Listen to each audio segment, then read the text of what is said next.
नमस्कार दोस्तों, आज हम बहुत एक्साइटेड हैं क्योंकि हम आप सभी के सामने एक बहुत ही अहम पहलू स्वास्थ्य को लेकर रखने वाले हैं। ये बहुत ही आवश्यक है हमको जानना स्वास्थ्य के लिए। आज तक हमारे पास जो भी जानकारी है मैं चाहता हूँ ये उसमें ऐड हो क्योंकि ये बहुत ही ज़्यादा महत्वपूर्ण है। और आज जिस टॉपिक पर हम बात करने जा रहे हैं वो है प्रोबायोटिक। ये प्रोबायोटिक क्या चीज़ है? सबसे पहले तो अगर हम ये समझें कि हमारे शरीर का जो निर्माण हुआ है ये ट्रिलियंस ऑफ सेल्स को लेकर के इस शरीर का निर्माण हुआ है। और इस ट्रिलियंस ऑफ सेल्स में 90% अगर हम सेल्स के बारे में बात करें तो वो बैक्टीरिया है और केवल 10%, ओनली 10% ह्यूमन सेल है। तो इससे हमको ये जरूर अंदाज़ा लग सकता है कि हमारा शरीर का जो बड़ा हिस्सा है वो एक बैक्टीरिया ही है। तो हमको इसका एक खासा ध्यान रखना पड़ेगा। और एक बात मैं ये बताऊं कि हमारे शरीर में तो जो है बैक्टीरिया, आप समझ गए कि 90% बैक्टीरिया है। और उस 90% का 90% बैक्टीरिया जो हमारी आंतों में रहता है। एक रिसर्च के मुताबिक एक स्वस्थ आदमी के अंदर जब इंटेस्टाइन का वो सारा बैक्टीरिया लेकर के अगर वो तौला जाता है तो वो 1.5 किलोग्राम के करीब आता है। तो इससे कल्पना किया जा सकता है कि कितना ज़्यादा मात्रा में हमारे इंटेस्टाइन को अगर फुल लेंथ में अगर देखा है तो लगभग 30 से 32 फीट के करीब जो है इसका पूरा लंबाई आएगा। और उस इंटेस्टाइन के भीतरी दीवारों पर गुड बैक्टीरिया और बैड बैक्टीरिया वहाँ रहते हैं। गुड बैक्टीरिया का क्या रोल है? एक्चुअली क्या है कि हमारे इंटेस्टाइन की दीवारों पर जो ये बैक्टीरिया होते हैं वो फिल्टर के जैसा काम करते हैं। जस्ट लाइक एक फिल्टर की तरह ये काम करते हैं। जो हम भोजन लेते हैं वो भोजन जब हमारा स्टोमक से आगे बढ़ कर के इंटेस्टाइन के अंदर जब जाता है और डाइजेशन का जो प्रोसेस शुरू होता है, वहाँ पर हमारे भोजन के अंदर जो न्यूट्रिशन होते हैं वो न्यूट्रिशन इंटेस्टाइन की दीवारों पर जो बैक्टीरिया हैं उनको फिल्टर करके जो गुड न्यूट्रिएंट्स है जिसको कि ब्लड के अंदर जाना चाहिए उसको ब्लड में भेजा जाता है। और जिसको ब्लड में नहीं जाना चाहिए वो हमारे शरीर से बाहर निकल जाता है मल के जरिए। अब इसमें समझने वाली जो बात हम लोगों के सामने ये है कि अगर हमारे शरीर में जो गुड बैक्टीरिया है उसका अगर संख्या कम हो जाता है तो क्या घटना घटने वाला है? गुड बैक्टीरिया का संख्या कम होने का मतलब ये हो गया कि हमारा जो फिल्टर है वो उतने अच्छे तरीके से काम नहीं करने वाला है जितना कि पूरी तरह से जब वो बैक्टीरिया होता है तब काम करता है। तो अगर फिल्टर काम नहीं करेगा इसका मतलब ये हुआ कि जिस चीज़ को ब्लड के अंदर नहीं जाना चाहिए वो चीज़ भी ब्लड के अंदर एंट्री कर जाएगी। और अगर वो अनवांटेड चीज़ जो ब्लड के अंदर चली जाती है और वो ब्लड जो है वो पूरे शरीर में दौड़ रहा है, हार्ट में दौड़ रहा है, लंग्स के पास जाता है, किडनी से फिल्टर होकर के जाता है, इन सारी जगहों पर और हर जगह ये ब्लड जो है वो दौड़ता है। तो वो एक अनवांटेड, बहुत सारे अनवांटेड चीज़ को अगर लेकर के दौड़े तो हर एक अंग जो है वो प्रभावित होगा। किडनी तो खास करके बहुत ज़्यादा ही प्रभावित होगा क्योंकि उसको फिल्टर करने के लिए अगर मान लीजिए कि हमारे घर का जो पानी का कनेक्शन है और वो सप्लाई वाटर ही अगर दूषित हो जाए तो फिल्टर पर क्या असर पड़ने वाला। अगर हम मान लीजिए कि हम कोई भी वाटर प्यूरीफायर अगर यूज़ कर रहे हैं और हमारा सप्लाई जो है वो बहुत ही ज़्यादा दूषित है तो फिल्टर और ज़्यादा समय लास्टिंग करने वाला नहीं है। तो इस नज़रिए से भी अगर देखें तो हमारे लिए जो किडनी है वो फिल्टर का काम करती है। पूरे ब्लड के अंदर में जो वो ख़राब चीज़ है वो उसको मूत्र के जरिए वो बाहर निकाला जाता है, बाकी अच्छी चीज़ों को रख लिया जाता है। तो अगर वो ब्लड का जो फ्लो है उसके अंदर ख़राब चीज़ों की मात्रा बहुत ज़्यादा अगर बढ़ जाए तो ये कहीं ना कहीं हमारे अंग पर, हमारे फिल्टर पर बहुत ज़्यादा ही दबाव बनाने वाला है। तो कुल मिलाकर स्वास्थ्य के ऊपर में एक बहुत बड़ा बैड इफ़ेक्ट जो है वो आने वाला होता है। तो इस तरह से बैक्टीरिया हमारे लिए, क्योंकि देखिए हम लोग बहुत समय पहले से ये सुने हुए हैं कि इस बीमारी को जड़ से मिटा दिया जाए, तो आखिर वो जड़ है कहाँ? जड़ जो है किसी भी बीमारी का, जितने प्रकार की बीमारी हमारे शरीर के अंदर होती है, उन सभी बीमारियों का अगर जड़ हम समझें तो वो इंटेस्टाइन के अंदर जो फिल्ट्रेशन हो रहा है बैक्टीरिया के जरिए, जड़ वहीं पर है। तो अगर हमारे बैक्टीरिया का संख्या कम हो जाता है, आजकल का जो लाइफस्टाइल है, ये मॉडर्न लाइफस्टाइल, बिल्कुल हम लोग इस तरह का ही खाना खाते हैं जिससे कि बैक्टीरिया का संख्या बढ़ने वाला नहीं है, घट जरूर जाएगा। हमने अभी प्रोबायोटिक के बारे में बात किया। एक शब्द जो है हम लोग बहुत ज़्यादा सुने हुए हैं, वो है एंटीबायोटिक। एंटी, जैसे कि ये जो शब्द है एक विरोधाभास है, कहीं ना कहीं ये बैक्टीरिया के अगेंस्ट में काम करता है। प्रो का मतलब होता है इन फेवर ऑफ, यानी कि वो बैक्टीरिया के फेवर में काम करता है। तो हम लोग बहुत इजी, खास करके हम ये देखें, हम अपने चारों सराउंडिंग में जो चारों तरफ हम जो देखते हैं कि हर एक इंसान, ज़्यादातर या ये कहें कि लगभग 100% जो आदमी है वो एंटीबायोटिक ज़रूर खाया हुआ है। यानी कि बैक्टीरिया को मारने के लिए जो दवा है वो हर किसी ने खाया हुआ है। बैक्टीरिया के अगेंस्ट में हर कोई काम कर चुका है। लेकिन ये क्या होता है कि कई लोग बहुत ही ज़्यादा फ्रिक्वेंटली इस चीज़ को लेते हैं, तो इस तरह से बैक्टीरिया को वो डैमेज करते हैं, गुड बैक्टीरिया को। आप कल्पना करके देखिए कि जब हम बैक्टीरिया को डैमेज कर रहे होते हैं तो हमारा जो फिल्टर है, अब ये मान के चलिए कि छननी जो होती है, छननी में छेद होता जा रहा है। तो इस तरह का अगर हम कल्पना करें तो शायद हम ज़्यादा सचेत हो पाएँ, इसलिए मैं ये उदाहरण के तौर पे हम इसका चर्चा कर रहे हैं। तो ये बहुत ही ज़्यादा ज़रूरी है हमारे लिए इस बात का खासा ध्यान रखना कि कहीं हमारे शरीर के अंदर इंटेस्टाइन की दीवारों पर जो बैक्टीरिया है उनका संख्या कम तो नहीं हो रहा है। क्या हम कुछ ऐसा कर रहे हैं जिससे उस बैक्टीरिया का संख्या कम हो रहा है? तो डेफिनेटली हम कर रहे हैं। एक और वर्ड है जिसको हम कहते हैं प्रीबायोटिक। ये प्रीबायोटिक क्या होता है? प्रीबायोटिक जो होता है वो प्रोबायोटिक का भोजन है। यानी अगर हम किसी जीवित चीज़ को खाते हैं, जैसे मान लीजिए कि अगर हम फल खाते हैं या फिर सब्जियों को खाते हैं कच्चा, तो वो एक जीवित चीज़ है, उसके अंदर लाइफ है। लाइफ वाले चीज़ को अगर हम खाते हैं तो वो हमारे शरीर के अंदर जो बैक्टीरिया है वो उसका भोजन है, उसके जरिए भी वो अपने पॉपुलेशन को बहुत ज़्यादा बढ़ा सकता है। तो हमारा जो खाने का हैबिट है, तो अगर हम सुबह से, मैक्सिमम मेजॉरिटी की हम बात करेंगे, रेयर केसेस बिल्कुल अलग है, उसकी हम लोग चर्चा नहीं करेंगे। तो ज़्यादातर लोग जो है सुबह सो करके जो उठते हैं तो पका हुआ ही कुछ ना कुछ खाते हैं।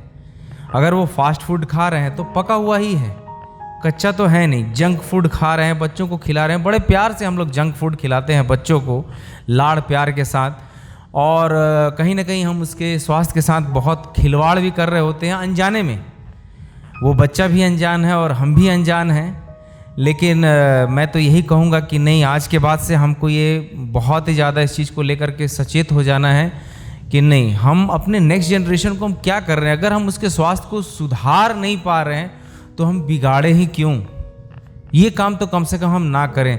आखिर वो हमारा ही बच्चा है, ऐसा तो नहीं है कि हमारा उसके साथ दुश्मनी है। तो हमको ये जानना बहुत ज़्यादा ज़रूरी है ताकि आगे चल करके उसकी लाइफ में वैसा कुछ हेल्थ चैलेंज ना आए जिसको लेकर के हम खुद परेशान हों, हम खुद अफसोस करें कि यार इसको कैसे हो गया ये चीज़। तो शुरू से ही अगर हमारा नींव मजबूत होगा, जब बचपन में हम छोटे होते हैं तो वो नींव है एक तरह से। एक बहुत ही इंटरेस्टिंग फैक्ट मैं आप लोगों के सामने में रखता हूँ, वो ये है कि जब हमारा जन्म होता है, आजकल ज़्यादातर जो है वो एक कृत्रिम तरीके से जन्म होता है बच्चों का, और प्राकृतिक तरीके से बहुत कम ही होता है। अगर होता है तो गांव देहात में ज़्यादा होता है, शहरों में होता है बहुत कम होता है। वो ये है कि जब किसी बच्चे का जन्म होता है तो प्राकृतिक तरीके से, प्राकृतिक मार्ग से जब वो बाहर निकलता है तो उस समय उस रास्ते में प्राकृतिक रूप से बहुत ज़्यादा प्रोबायोटिक जो है माँ के शरीर में बनता है, और वो उसको पीते हुए जब वो बाहर निकलता है तो प्रोबायोटिक का सर्वोत्तम क्वालिटी का जो प्रोबायोटिक है उसका पहला निवाला लेकर के वो जन्म लेता है। लेकिन मेजॉरिटी ऑफ बच्चे जो आजकल के जन्म ले रहे हैं वो सीजरियन प्रोसेस के जरिए जन्म ले रहे हैं, जिससे क्या होता है कि वो उससे वंचित रह जाते हैं, उनको वो प्रोबायोटिक का पहला निवाला मिल नहीं पाता। तो जन्म के साथ ही, जैसा कि हम जानते हैं कि हमारे शरीर का बड़ा हिस्सा बैक्टीरिया का ही बना हुआ है, तो 70% जो हमारा इम्यूनिटी जो डिपेंड करता है वो पॉजिटिव बैक्टीरिया के ऊपर ही डिपेंड करता है। बाकी 30% में दूसरे न्यूट्रिएंट्स आते हैं। लेकिन हम लोग जो है बैक्टीरिया, जो ये पॉजिटिव बैक्टीरिया या प्रोबायोटिक टर्म को लेकर के उतना ज़्यादा सोचते ही नहीं है। यानी हम 70% इम्यूनिटी जिसके ऊपर में डिपेंड करता है उसके बारे में हम सोचते ही नहीं है, और रिमेनिंग 30% को लेकर के हम बहुत ज़्यादा उलझे हुए रहते हैं। तो कहीं ना कहीं हमारा ध्यान जिस ओर जाना चाहिए वो नहीं जा रहा है। मैं सभी से आग्रह करूँगा कि हमारा ध्यान 70% की ओर क्यों नहीं जाता। अगर नहीं जाता तो हम आज से उस ओर अपने ध्यान को लेकर के जाएंगे, ताकि हम वास्तव में अपनी इम्यूनिटी को और अपने फैमिली मेम्बर्स को या फिर हमारा जो नेक्स्ट जनरेशन है उसकी इम्यूनिटी को लेकर के हम कुछ अच्छा कर पाएँ। तो ये जो हम लोग सेशन कर रहे हैं इसका उद्देश्य यही है, एक जागरूकता को फैलाना, जिससे कि हमें समझ में आए कि वास्तव में हम अपने स्वास्थ्य को बेहतर कैसे बना सकते हैं। नेक्स्ट, अगर हम ये कहें प्रोबायोटिक को अगर कैसे वो हमारे शरीर में कम हो जाता है संख्या, अगर या फिर कैसे हम समझें कि बहुत ज़्यादा ही कम हो गया। देखिए, इतना तो तय है कि हर किसी के शरीर में प्रोबायोटिक जो बैक्टीरिया, गुड बैक्टीरिया, वो कम ही है, क्योंकि मेजॉरिटी लोग जो है वो किसी न किसी बीमारी से पीड़ित हैं। और जैसे रिसर्च से ये पता चल रहा है कि लगभग सभी बीमारियों का कारण जो है वो आंत में पॉजिटिव बैक्टीरिया का कम होना ही है। तो इसका मतलब है हर कोई इस समस्या से पीड़ित है, लेकिन कुछ लोग ज़्यादा ही पीड़ित हैं। इतना ज़्यादा पीड़ित हैं कि उनके शरीर जो है कुछ सिम्टम भी दिखाना शुरू कर देते हैं। जैसे किसी के अंदर स्किन का अगर कोई प्रॉब्लम आ रहा है, any type of skin problem जो आ रहा है, वो इस चीज़ को, जैसे हम ना किसी भी सिम्टम को देख करके समझना, तो वो इस चीज़ को बता रहा है कि भाई आपके शरीर में गुड बैक्टीरिया का संख्या बहुत ज़्यादा कम हो गया है, आप समझ लीजिए, ठीक है। या फिर ये कहें कि किसी को इतना ज़्यादा बैड ब्रेथ हो रहा है, जिसकी सांसों में इतनी ज़्यादा दुर्गंध आ रही है कि वो ब्रश बहुत ज़्यादा ब्रश और बहुत अच्छे क्वालिटी का पेस्ट लगाने के बावजूद जो है मुंह का दुर्गंध अगर नहीं जा रहा है, तो ये सिम्टम है कि आंतों के अंदर जो है गुड बैक्टीरिया का ह्यूज क्राइसिस है, जिसके वजह से ये दुर्गंध इतना ज़्यादा, यहाँ तक कि अगर हमारे मल मूत्र भी बहुत ज़्यादा दुर्गंध वाले अगर हो गए हैं, तो अलर्ट हो जाने का, सावधान हो जाने का शरीर ये सिग्नल दे रहा है कि शरीर के अंदर में गुड बैक्टीरिया का संख्या जो है वो बहुत कम हो गया है। कुछ ऐसा कर दिया जाए जिससे कि गुड बैक्टीरिया का संख्या को बढ़ाया जा सके। और नहीं तो हम अपनी बहुत तैयार हमको रहना पड़ेगा कि बहुत सारी बीमारियां जो है वो हमको घेरने वाली हैं। मेंटल प्रिपरेशन रहना पड़ेगा, और पता ही है कि कितना ज़्यादा एक्सपेंसिव होता है जब बीमार हो जाएं और उसके बाद उसका इलाज करना शुरू करें। तो इससे अच्छा होगा कि हम किसी अच्छे प्रोबायोटिक का देखिए, ज़्यादा ऐसा नहीं है कि प्रोबायोटिक टर्म जो है मैं पहली बार आप सभी के सामने रख रहा हूँ, ऐसा बात नहीं है। इससे पहले भी लोग सुने हुए हैं, यहाँ तक कि टीवी में ऐड भी दिखाया जा रहा है। लेकिन क्या है कि हम अगर केवल फॉर्मेलिटी करना चाहते हैं, एक औपचारिकता निभाना चाहते हैं, तो हम किसी भी प्रोबायोटिक को लेकर के हम उसका कंज्यूम कर सकते हैं। यहाँ तक कि दही में भी गुड बैक्टीरिया होता है, तो हम वो कंज्यूम कर सकते हैं, लेकिन वो केवल एक औपचारिकता होगा। लेकिन वास्तव में अगर हम प्रोबायोटिक से अपने आप को ठीक करना चाहते हैं, तो हमको बेहतर या सबसे बेहतर जो प्रोबायोटिक है वो हमको लेना पड़ेगा। और जो सबसे अच्छे क्वालिटी का जो प्रोबायोटिक होता है उसका एक वो स्टेबलाइज्ड होता है। स्टेबलाइज्ड इन द सेंस क्या होता है, इसका मतलब कि ज़्यादातर जो प्रोबायोटिक है वो अगर हम लेते हैं तो वो इंटेस्टाइन में पहुंचने से पहले ही वो प्रोबायोटिक खुद ही डेड हो जाता है, और वो डेड कंडीशन में इंटेस्टाइन में पहुंच करके वो फिल्ट्रेशन का वो काम नहीं कर पाएगा। तो हमको अगर हम स्टेबलाइज्ड प्रोबायोटिक अगर हम लेते हैं तो वो ऐसा होता है कि वो लार्ज इंटेस्टाइन में जा कर के भी जीवित रहता है और वो अपना काम पूरा कर पाता है। तो इस चीज़ का हमको खासा ध्यान रखना पड़ेगा, वेदर जो हम प्रोबायोटिक ले रहे हैं क्या वो स्टेबलाइज्ड है या स्टेबलाइज नहीं किया हुआ है। तो मैं आप सभी के लिए ये बात बता दूं कि जो जनरली जो मार्केट में प्रोबायोटिक ज़्यादातर जो अवेलेबल है वो ज़्यादातर अनस्टेबलाइज्ड ही होता है, जिससे कि बहुत ज़्यादा बेनिफिट हमको मिल नहीं पाता है। और उसके बाद जो लोग अगर प्रोबायोटिक लिए हैं तो उनको लगता होगा शायद ये जो साइंस है प्रोबायोटिक के बारे में जो डिस्कशन है उतना इफेक्टिव डिस्कशन भी नहीं है। लेकिन जब आप रियल में प्रोबायोटिक को लेंगे, जो स्टेबलाइज्ड प्रोबायोटिक के बारे में जो बात किया जा रहा है, तब आप महसूस करना शुरू करेंगे कि वास्तव में एक बहुत अच्छा हेल्थ होता कैसा है। उसको लेने के बाद हमारा वो फीलिंग आना शुरू हो जाएगा। ठीक है, तो मैं बहुत ज़्यादा लंबा बात इस पर अभी नहीं करूँगा, क्योंकि ज़्यादा जैसे समय होता तो कहीं ना कहीं हमारी एकाग्रता जो है वो भंग होने लगती है। तो मेरी सभी से यही आग्रह है कि अपने आप को स्वस्थ रखें, और अपने आप को स्वस्थ रखने का जो जिम्मेदारी है, जो रिस्पॉन्सिबिलिटी है, वो हमारी खुद की है। ऐसा नहीं है कि हमको स्वस्थ रहना है तो हम डॉक्टर के भरोसे बैठ जाएं, जब बीमारी होगी तो पैसे खर्च करके हम डॉक्टर से दिखला लेंगे। तो ये करना हेल्दी रहने का सबसे अच्छा तरीका तो नहीं कहा जाएगा। हेल्दी रहने का सबसे अच्छा तरीका यही है कि हम खुद जो है प्रिवेंशन में जाएं। और आजकल का जो समय है, अभी देखा जा रहा है कि बहुत ज़्यादा लोग स्ट्रेस्ड हो जा रहे हैं और डिप्रेशन की ओर भी जा रहे हैं। तो ये डिप्रेशन भी जो है कहीं ना कहीं हमारी बैक्टीरिया से, मैं तो यही कह रहा हूँ ना कि हमको जो भी शरीर में, अगर हमारे शरीर में गुड बैक्टीरिया का संख्या काफ़ी है तो कोई बीमारी घेरने वाली नहीं है। यहाँ तक कि जो मेंटल इलनेस भी हम कहें, जैसे कि मान लीजिए बहुत ज़्यादा स्ट्रेस होना, डर लगना, खुश नहीं रह पाना, कोई कोशिश करे या कोई बहुत ईजी खुश रह सकता है, तो बहुत ईजी जो खुश रह सकता है डेफिनेटली उनके शरीर के अंदर बैक्टीरिया का संख्या जो है वो काफ़ी अच्छे मात्रा में है, तभी वो हैप्पी हार्मोन जो है वो इंटेस्टाइन के माध्यम से जनरेट हो पा रहा है।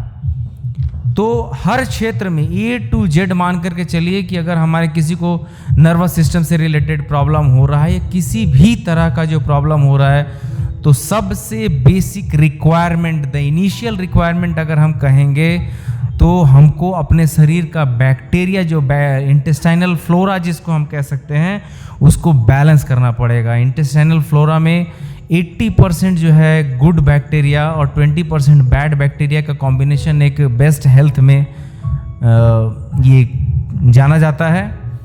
तो डेफिनेटली हमको गुड बैक्टीरिया की संख्या जो है वो कम हो रही है हमारे शरीर में। ज़्यादातर मेडिकेशन जो ज़्यादा दवा ले रहे हैं, अगर कोई हम ये कहें कि कोई हाई बीपी का अगर कोई पेशेंट है या फिर ब्लड शुगर का पेशेंट है, तो वो जो दवाई लिया जा रहा है ना, तो किसी न किसी रूप में वो गुड बैक्टीरिया को किल कर रहा है। तो जब वो गुड बैक्टीरिया को किल कर रहा है तो उनके पास नए नए सिम्टम आ रहे हैं, फिर उनको लेकर के और एक्स्ट्रा दवा दिया जा रहा है, जिससे कि जरिए और भी ज़्यादा उनका संख्या कम हो रहा है। तो ये हमारे हेल्थ के लिए बहुत ही खतरनाक ये प्रैक्टिस है। तो जितना जल्दी हो सके हमारा यही लक्ष्य होना चाहिए कि नहीं, जो बेसिक रिक्वायरमेंट है, जो बुनियाद है, जो नींव है हमारी हेल्थ की, वो है गुड बैक्टीरिया। तो हमको उसके संख्या को काफ़ी मात्रा में बढ़ा लेना है, ताकि हम एक अच्छा स्वास्थ्य भरा जो जीवन है वो जी सकें। और जब हम इसको जीना शुरू कर देंगे तो लोगों को रेकमेंड भी करें, ताकि वो भी एक बहुत अच्छा लाइफ को जिएं।